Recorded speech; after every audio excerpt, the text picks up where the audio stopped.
Hello, and welcome to another devlog about Warlock's Gantlet. Finally, in this episode, I want to talk about the overarching structure of the game, and the game world, and the gameplay. As I believe I have mentioned before, the gameplay of Warlock's Gantlet will take place on some sort of an overworld map, an outdoor area with different regions with different texture sets and creatures, which you will be moving around in and between different points of interest.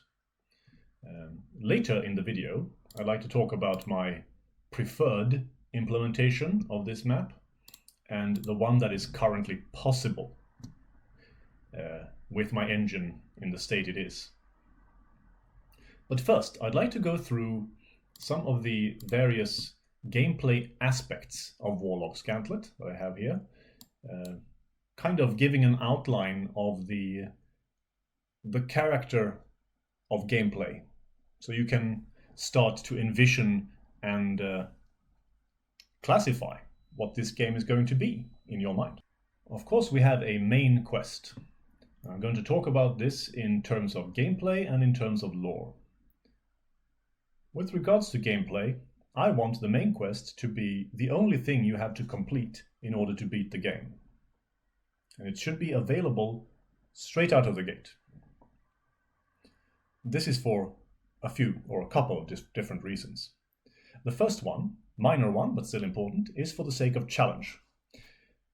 I want people like speedrunners to be able to try to get to the main quest and through it right from the start if they want to. Now that shouldn't be easy, but I want people to be encouraged to try, at least. Because I think that's a fun aspect of gameplay and game development. I've already had a little bit of experience with speedrunning of my game, or rather one of the demos, and I found that exhilarating. So I'm looking forward to more of that kind.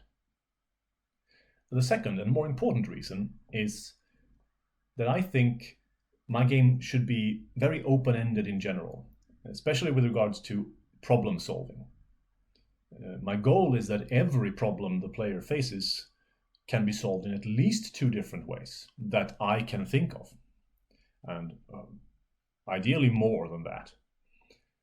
But I also want the mechanics of the game to provide for creative, emergent problem solving, solutions to problems that I haven't thought of.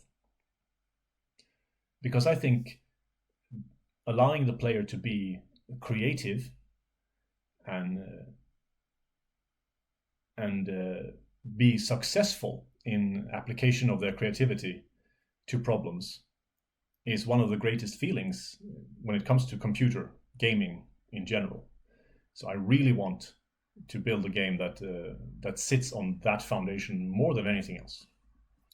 Lore-wise, you are a warlock in training at some wizard's academy or the like, and your masters have put you to task to find and retrieve something that was stolen from them.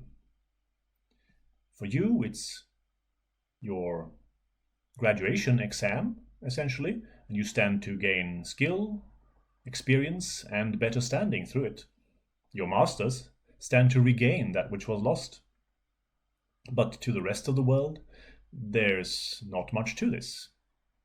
And I like that. I like the simplicity. I like the sword and sorcery-like egocentricity of the quest. And I especially like the world-building qualities inherent in that. The implication is that there is much more to the world. There are stronger foes, there are higher stakes, more important matters. But they are not directly mentioned here. They are a backdrop to your story. I like this better than the grand stories where the hero saves the world or the universe, because world-ending foes and such high stakes, to me, quite often makes the world seem smaller by comparison, and less mysterious, less important. So I like this, and I hope you do too, because this is the official reveal of the outline of the story of Warlock's Gantlet. Let's move on to minor quests and dungeons, which is really where the meat of the game lies. The main quest is there to give the game a sense of direction, like get you started on your way out of the gate, and also to give the game a sense of finality once you complete it. But really, I think this should be the focus of gameplay. This is where the most fun will be, I think, for me at least. And I'm making the game very much guided by what I think is fun. So these quests, as I said, they're not going to be necessary in order to complete the game, but they might, and very likely will, give you powerful spells and weapons that you will not be able to get otherwise. And there will maybe be 5 or 6 of them.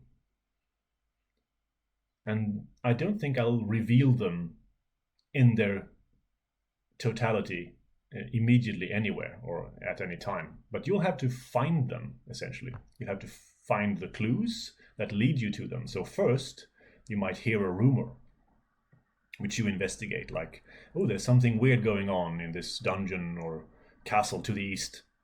And then you go there and you find some information. But it's only once you gather some more scraps of clues and such that you figure out what the quest is and what the problem is and what the prize is. And that's when you decide how to approach that problem.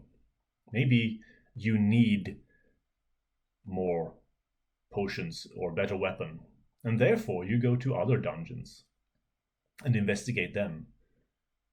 A self-imposed quest, so to speak, just in order to face a larger problem. And then maybe you might find clues in those dungeons to other minor quests. Who knows? This is the kind of gameplay I want you to engage in primarily. Give you a little bit of a hint that kind of piques your interests and pushes you in one direction, or, entices you to go in some direction. And then you explore that and find out the rest on your own. That's the best kind of explorative feeling, I think, in gaming. Now let's talk about the various types of puzzles, and starting with combat puzzles. This is a term that I think I picked up from the Doom community. You might know that the original Doom and Doom 2 still has a very vibrant modding community that makes new levels and full episodes, essentially full new Doom games, to this day, like hundreds if not thousands every year, and some of them are extremely high quality. And something that has been developed very well over the years is the art of creating interesting combinations of enemies, picking from the enemy roster of Doom 2 mostly, and the environment that you put these monsters in to create combat scenarios that are difficult for different reasons, challenging in different ways. So it's something that current Doom players and level creators talk about a lot, and something that has inspired and influenced me very much. So, as I probably stated before, my game is going to be largely procedurally generated, so I'm not going to be able to tailor any specific combat scenarios, but I'm hoping to create a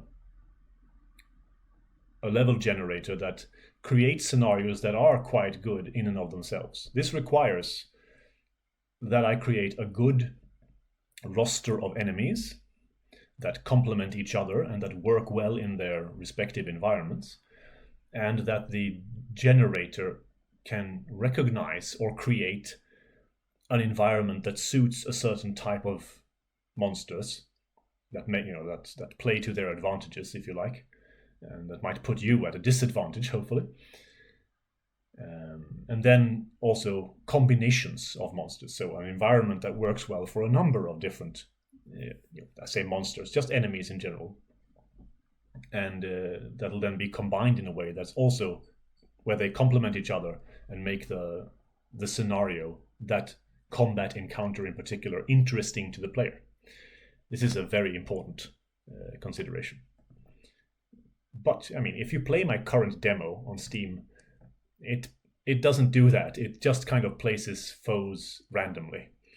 But even that works for some basic but still satisfying combat scenarios. So I'm quite confident that with a few more interesting monsters, actually many more, hopefully, and a bit more thought put into the environmental generation, I can create some really interesting combat scenarios, or an algorithm which does that. So that's what I mean by combat puzzles. It's going to be one of the core features of the game, of course, so it's very important that I get that right. Traversal puzzles. That includes things like platforming and wading through poisonous swamps, or diving to the bottom of a lake, or climbing a steep cliff.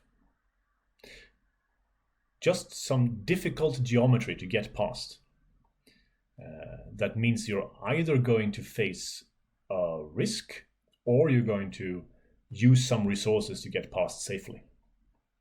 In either case, it's going to, either it's guaranteed to cost you resources, or it's possibly going to cost you a lot of health, loss of health, or loss of life.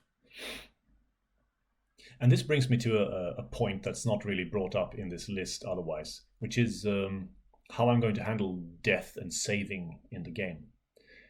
I think there are going to be essentially 3 settings with regards to this. The normal one is going to be that you can save only in either special places or using some special resource. And I know that that's very difficult to balance well, but I'm going to try. Then it's going to be a sort of easy mode where you can save wherever you like. And of course I want to have my favorite, which is a permadeath mode. If you die, your character is either erased or at least impossible to recover. So you have to start over. Because I really like games to provide at least the possibility of playing with a high stake in this regard.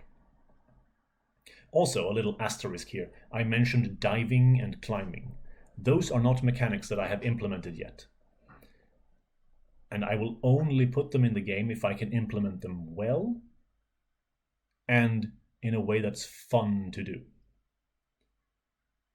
Just so you know.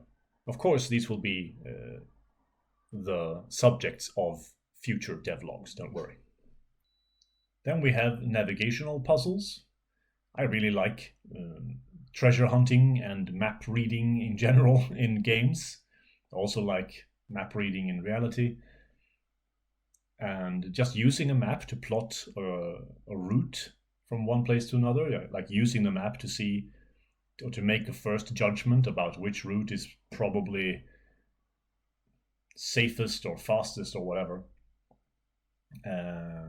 So I hope to include as much of those activities as possible in the game. I wonder if I can make some form of time limit good at some point. I don't want to use too many time limits in the game.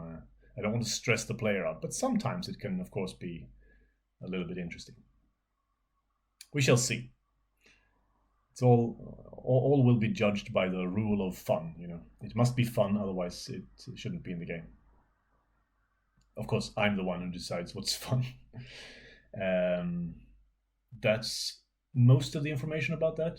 If you've played my demo on Steam, you know that there is a map in it, but please don't worry. The map in the full game will be more detailed, and you will be able to zoom and scroll it so that map reading should be much easier there than it is currently, because it's a bit finicky in the demo. Just know that I am aware of that. So we are down to the last 3 items on this list. And they are all categories of secrets, organized by how you access them or the complexity of access. The first category, called simple secrets, is always a one-step process. Interact once with the wall, press the right button once, or put something in an alcove or so once. It's simple. And these are, I guess, often quite easy to find, not always. This is very inspired by FPSs like Wolfenstein and Doom, which both had a lot of secrets like that. And I like the ways that you can, indicate that by putting stuff on the floor, or maybe just constructing a room in a way that kind of indicates one wall over the others, or using a slightly different texture on a section of wall. And this makes for quite sort of simple but also satisfying secret hunting in games. I enjoy it a lot in both of those games and others. So I want to provide that. The next category, complex secrets, are more inspired by old school dungeon crawlers that very often had puzzles with series or arrays of buttons or pressure plates or levers that you had to push or pull or such in a certain order. So it's a little bit more complex, and usually, if you don't want to do it by trial, and if you make it big enough, trial might be very tedious. You have to find some kind of hint and actually solve a little bit of an intellectual puzzle. I'm not very good at solving such puzzles, and I don't think it's super fun, but I know a lot of people do, and sometimes I find it fun, so I want to provide that too. And if for no other reason than for the nostalgia. No, they're good enough, and I look forward to writing the algorithm that creates them. Finally, we come to the category treasure hunts, which is the most complex sort of secret puzzle. Looking at this list, you might see some parallels with the description of minor quests. And some of the minor quests might be treasure hunts, or they might, be partially made up of a treasure hunt. But there are going to be more treasure hunts in total than there will be minor quests. As I said, minor quests there will be maybe 5 or so of, whereas I'm thinking more along the lines of 10 or 15 treasure hunts in total. And there should also be ways of finding really rare items, maybe even unique stuff. It's just that where the minor quests will have more of a story to them, the treasure hunts will be less complex lore-wise. It's just that having several of such elements in the game, I think, will really strengthen the exploration aspect. And I really love exploration in games. I want to foster a kind of anticipation in the player, such that whenever you see an image chiseled on a wall, or a mural, or a map on a table on a wall, or a bookshelf or a book, any font of information like that, you'll get a little bit excited because it might contain clues to, some treasure you're already aware of, or one you're not. Just to make exploration that much more exciting. And again, I think this is my strongest card in that category of game experience. For the closing portion of this video, let's go back to the overworld map a bit. Now, ideally, I would like a completely open overworld with no loading times, except when you go to dungeons and such. But I hadn't planned for that when I started making this game, and therefore my engine wasn't built with that in mind. And I didn't think it was going to be even desirable until I thought more about how to implement an overworld with small instances like this. That you have to kind of walk between, and there would be a loading time between each of these squares, essentially. I didn't like that very much, and I think it might be a little bit too big of a limitation on the creation of the overworld.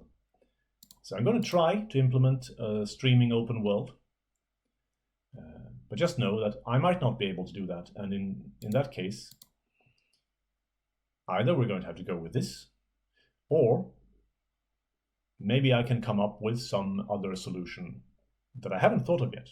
That's always a possibility. Just so you know that there might not be an open overworld in this game.